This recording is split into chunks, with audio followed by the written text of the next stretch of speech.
Yawn mga idol, Justin Brownlee, may update na bakit hindi naglalaro ngayon sa koponan ng Meralco Bolts para sa EASL.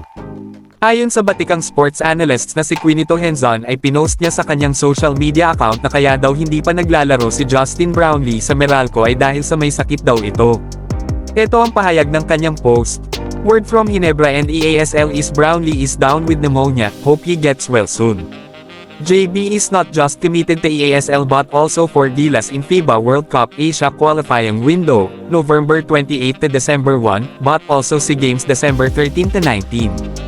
Kaya naman pala mga idol hindi ito naglalaro dahil sa may iniinda siyang sakit at ito ay pneumonia o cause ng bakterya, usually ay gumagaling ito in 1 to 2 weeks kaya naman matatagalan pa bago natin makita ang isang JB na suot ang Meralco Bolts uniform. Although hindi sinabi kung kailan ito nagkasakit ay expect pa rin natin ang mas mahabang pahinga ng isang Brownlee lalo na't maglalaro pa ito sa Gilas na kung saan ay mas kailangan siya.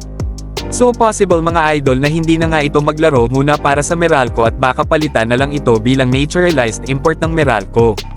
Madami ang nagsasabi na baka sabi-sabi lang ito ng kanyang mga amo para makaiwas maglaro sa Meralco at para hindi na may injury pa pagdating sa Gilas dahil nga siya ang pag-asa ng ating koponan. So sa mga nagsasabi na baka nag-take na naman ng damo o mga iba't ibang komento na hindi naman totoo ay hintayin na lang natin ang pagbabalik ng isang Justin Brownlee para sa Meralco Bolts man yan o para sa Gilas Pilipinas o Barangay Ginebra.